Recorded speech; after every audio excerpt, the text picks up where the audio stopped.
mic. Yeah. All I need is one mic. Yeah.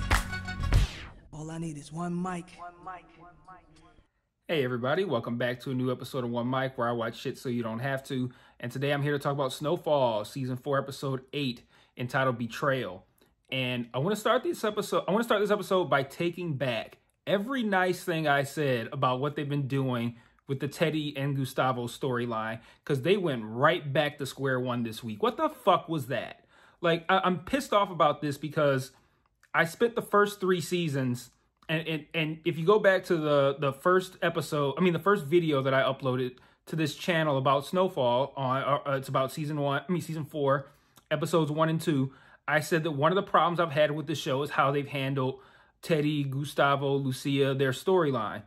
I said it always felt sloppy. It always felt like they didn't care. I would constantly feel like every time I saw them, I'd have to recalibrate. Where am I? What are they doing? What's going on? Where are they, I should say. And they came right back to that this week. And it was really infuriating because you don't do this shit in episode 8 when you only got 2 left. Like, these last few episodes need to be on point. You can't just fuck off a whole section of the storyline when you don't have to. So to revisit why I'm so angry, at the end of episode 7, let's rewind to where we last saw Teddy. We last saw Teddy in Panama. He was hunting down his stolen money.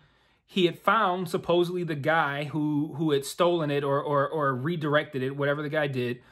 Broke into the guy's house in the middle of the night, waterboarded him, and then as Avi and I can't remember what the woman, the officer or whatever, the woman that was with Avi, they come in. Avi looks and sees like an open window. We're to presume Teddy escaped out of the window. That was when we last saw Teddy at the end of episode 7. I believe that was actually the closing scene of episode 7.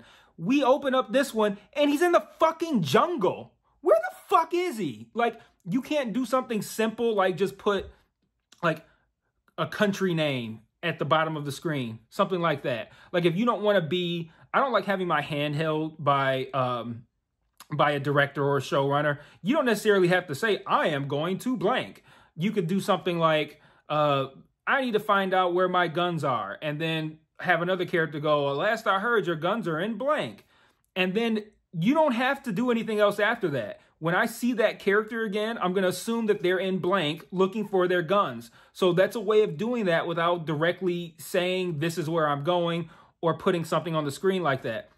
But they don't do that with Teddy. He just shows up in all of these different countries. He'll be in 4 different countries in the same fucking episode. He shows up in all these different countries. We very rarely have an idea of, we don't even know more often than not that he's even going somewhere, let alone where he's going. He just randomly pops up in places and we have to figure out through context more often than not where the fuck he's at. And then we come into this week and this is how you open the episode with Teddy and wherever the fuck, and we just gotta fucking figure it out. And as the episode progresses, we realize that he's in the that camp that he was in the rainforest or some shit. I think that was last season. Season 3 might have been season 2. I can't really recall, but we find out he was there. We eventually find out specifically, not find out or reminded if you don't already remember, that he was in Nicaragua. But that was only mentioned in like a throwaway line after he returns to the United States, which again, he just shows up at. There's no like, it's always so disorienting. It's like, where the fuck is Teddy at now? Why is he in a fucking random ass jungle? He just escaped somebody's window in Panama, and then the next time you cut to him, he's in fucking Nicaragua looking like he's been there for weeks. Like, you have to stop doing that shit. Like, say, put the word Nicaragua on the screen. Something like that, just to give me an idea of where he's going. Because every time we cut to this motherfucker, I feel like I missed a whole episode of his storyline. And that was how I felt starting this episode with him in Nicaragua. I'm like, wait, what the fuck is going on? And I had to actually replay the end of episode 7 because I'm like, did I miss something? And sure enough, I did not. It's him escaping out of the window in Panama from the guy who redirected his money. And then the next time we see him, a whole week later, mind you, because this isn't a binge show where you can watch every episode back to back. So like a whole week later, we can't even rely on our memory because we didn't know he was going to Nicaragua. So like, they gotta cut that shit out because it's really fucking annoying. To every time I see this guy, I gotta recalibrate. Like, where am I at? What's going on? And Gustavo, what has he done the last 2 episodes? He has sat around and done nothing. Like he last week, I think the biggest Gustavo moment was he saw something on a fax or something that came in that mentioned Lucia, and that was it. But really, it's just him sitting around guarding their little hideout. And then this week, Reed's boss, I use Reed and Teddy interchangeably because the show does. Reed's boss shows up, and we see Gustavo's reading Irene's story. He, passive-aggressively kind of threatens this guy, and that's it. Like, so after all the praise that I gave them on actually putting effort into their side of the story, the stuff in Tijuana with the corrupt cop was cool. The missing, the murdered brother, the hunt to kill that cop, like all that stuff was great. And then just out of nowhere, episode 7, they go, yeah, fuck these guys. We don't need to do anything with them for the rest of the fucking season. And now Gustavo's done nothing the last 2 weeks. And Teddy is traveling all over the goddamn continent with no clue where he's at, where he's going, what he's doing. Prior to that, we just got to kind of like sit through it and figure it out. But, and then when he comes back to the United States, there wasn't a thing like, I'm going to the United States now. It's like, he just, they just cut to a new scene and he's just back in his hideaway. And I'm just really tired of his fucking teleporting all over the goddamn world, and we don't know where he's at until we figure it out 15 minutes into whatever the scene is, or 40 minutes into the episode. Like, I'm really sick of that shit. I just need to get that off my chest. Overall, I really like the episode. I like, because if you think about it, the Teddy stuff, Teddy and Gustavo stuff, is such a small portion of each episode. Honestly, like we don't spend too much time with them, so I can be pissed off about that and still like the episode. And then I thought a lot of what they did was still compelling, at least with Teddy anyway. The Gustavo shit is irredeemable. Like, that was everything with Gustavo the last 2 episodes was a complete fucking waste of time. Like, they didn't need to put any of those scenes in there. It affected the plot in no way whatsoever. But I thought, his conversation, what he was seeing in Nicaragua was mildly interesting. I still feel like I didn't really need to see that, but when he comes back, the conversation he has with Franklin turned out to be quite pivotal. I'll get to that in a moment. But, I liked the scene of them kind of like not catching up really, but just kind of like revisiting. Teddy seems clean now for some reason. I don't know why, but hey, I don't know, man. They really don't give a fuck about this guy. They really don't. But I did still like the episode. So rewinding a little bit, there was, I think it was maybe like after episode 3 or 4. I can't remember. I looked on with those videos to see if I could find the comment. Maybe it was a comment on Twitter. But somebody said to me that they felt that Tanase was up to no good. They weren't very specific, whoever it was, but they just said like, I don't trust this one. The following week, I said on my own that I felt that she was working for Manboy, and I ran off like 4 or 5 reasons. Lo and behold, I'm not new to this shit. I know what I'm talking about. They revealed in this episode that Tanase is in fact working for Manboy. As I said, she's looking for money. She's looking for protection for herself and her brother. And like I said, he's got her trying to figure out who the plug is. I am starting to I feel really bad about this. I'm starting to really like Manboy. I don't know why, but I think I respect the fact that I think that Drew is smart and he's decisive. Like, Drew is very kind of like, he's not one that's like lingering on trying to make a decision, confused, unsure of himself. He's very confident. This is what we're going to do. This is what needs to happen. Getting in his sister's face, like, quit fucking around. Like, you're ruining everything. Like, I'm this close and you fucking it up because you just can't sit down for a little bit. Like, sit down. Let me handle this shit. Like, he's very assertive. And I respect that. The fact that he's very quick to make a decision and stand by it. And he does seem smart. This was a great plan, to be perfectly honest. Recruiting Tanase to seduce Franklin was a great plan. Like, and so, you can't really Can't really hate Manboy for that. But I thought that the reveal of that was, I think, a little bit less than I thought it was going to be. I thought they were going to give that a little bit more of a punch. And they just open a scene with Tanase and Manboy talking about it. I'm like, oh, okay, well, here's confirmation of what I already assumed. But I was kind of hoping for more of a reveal, kind of like how the episode ended. So I'm going to rewind back to Teddy for a moment, his conversation with Franklin. Teddy says something to the effect of, you remember that you can't trust anybody. Something to that effect. And when Franklin returns to the hospital, Tanase presents this idea that she started to suggest to Drew, and he goes like, why are you fucking telling me? Just go fucking do it. But she basically says, tell Drew that you will give him the plug in exchange for peace. And I think there was something else, peace and something else. And that combined with Teddy having told him not to trust anybody, I think finally turned on the light bulb in Franklin's head that something was amiss. And that was when he put 2 and 2 together, realized that he might be getting set up. He tells Peaches to get the car. He tells Tanase to call Drew and tell him it's good, tell him it's a deal. And then presumably this happens off camera, but he's in her place. Presumably he goes to her place with Peaches right away while she's on the phone. No, I'm sorry, right away while she's still at the hospital. She goes home, hops on the phone, tells Drew the whole situation.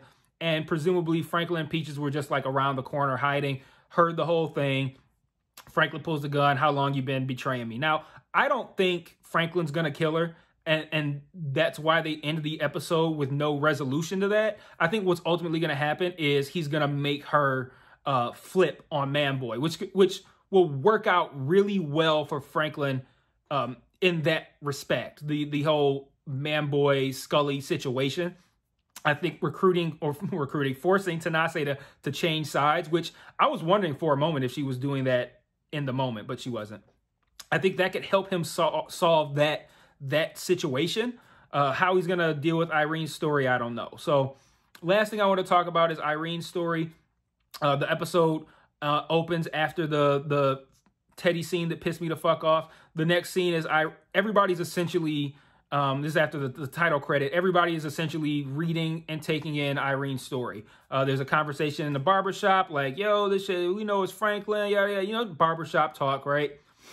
Manboy and Scully are in the back with Khadijah. They're talking about it as well. And everything's kind of spiraling out of control. Now it's kind of like everybody knows it's him. A guy I forget his name, but he shows up at Franklin's house and basically tells Sissy that the whole thing with Paul Davis is off because it's too hot right now. So everything's falling apart in that regard. Irene's husband seems willing to have her stay with him to kind of like hide out. And she says something like, I just want one more day in my house. And at that moment I put in my notes, I'm like, well, she's fucking dead.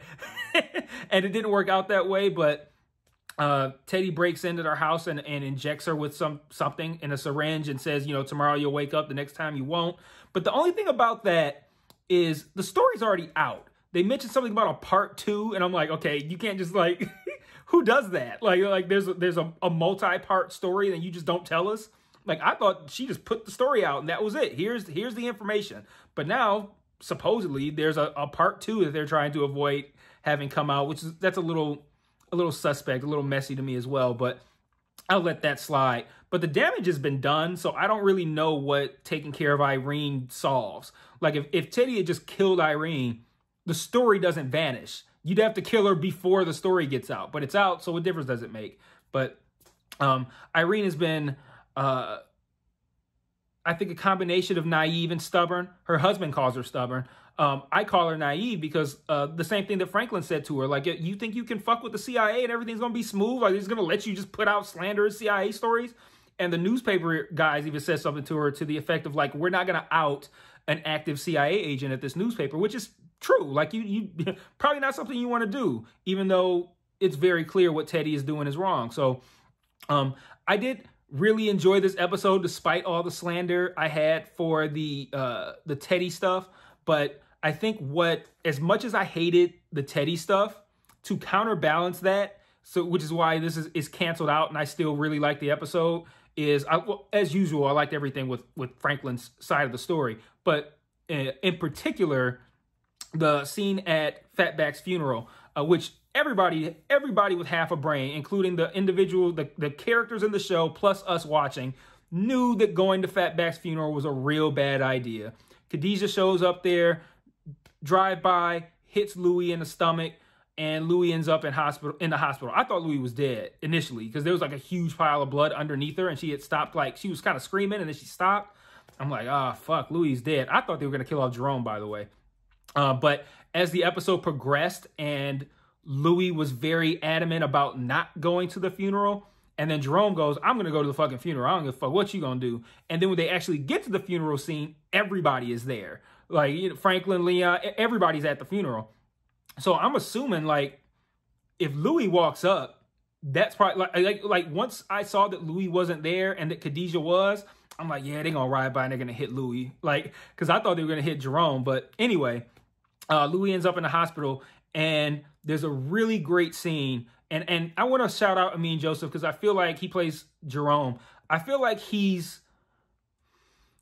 not getting his just due for the performance he's put on. Because, like, when you see a black man being, like, an aggressive kind of, like, thug dude, drug dealer, whatever, I feel like most people look at that as just a black guy being a black guy. Because that's just what we do. We sell drugs and we kill motherfuckers. Like, I feel like that's just what they think we do. But, like, I feel like his performance is phenomenal. It's very understated. He has great moments where he's pissed off, but then he has other great moments where I really like that scene last week with Fatback's cousin, where he just kind of can't. It was still on some OG shit. Like, he wasn't soft, but it was very much like trying to make amends, but like in a gangsta ass way. And I really liked that. You know, I thought that Jerome brought something to that dynamic that was needed, not just a whole bunch of young dudes just trying to like bust each other's heads. And this week in the hospital scene, where once Louis out of surgery, Jerome goes into her room and he's like crying. And I'm like, man, such a powerful scene, because like you've seen him be just brick chiseled hard exterior. Like no one can get in there. And to see him break down like that was really powerful. So I really like the work that he's been doing. And I thought that was a top scene of the season for me. That one, the scene where Sissy braids Leon's hair and Leon starts crying, I think that's probably the best scene of the season, if you ask me. And then there's one more that's escaping me at the moment. They were in the same Scully's reaction to at the start of the episode after his daughter is murdered. The start of that episode with him and Khadijah in the I don't even think it was the hospital, like the morgue. But Scully's work there was phenomenal. So like I've really enjoyed seeing guys like Scully, guys like Leon, guys like Jerome, who have played the consummate, just complete and total hard ass. Like they're just like, they're ready to kill anybody over anything, no problems, whatever. Seeing them take an emotional turn in scenes has been like really great stuff from them. So I really did enjoy this episode. I loved the stuff with Jerome. I loved everything with Franklin's storyline. I thought they're still moving that along, perfectly paced, great stuff happening every week. Just the stuff with Teddy and Gustavo was a complete, like, they just mailed it in this week with that. And I do not want to revert back to that, because like I said, the first 3 seasons, it's almost like whenever Teddy and Gustavo come on the screen, I'm ready to cut the shit off because I'm not going to know what the fuck's going on. It's not going to be interesting. And they've seemingly not only found a way to fix that, but first acknowledge that was an issue, because you don't fix it if you don't know it's a problem. They must have realized that was an issue, and they fixed it to make these storylines a little bit more interesting, to help us know where he's at. So for them to just fuck off like that in this last episode is really, really irritating me. I probably said fuck in this video more times than I've said in all the other Snowfall videos combined because of that. So again, still a really strong episode. Really pissed off about the Teddy and Gustavo storyline, but hopefully they'll get that back around for these last 2 episodes. So I will see you guys next week for episode 9. Peace.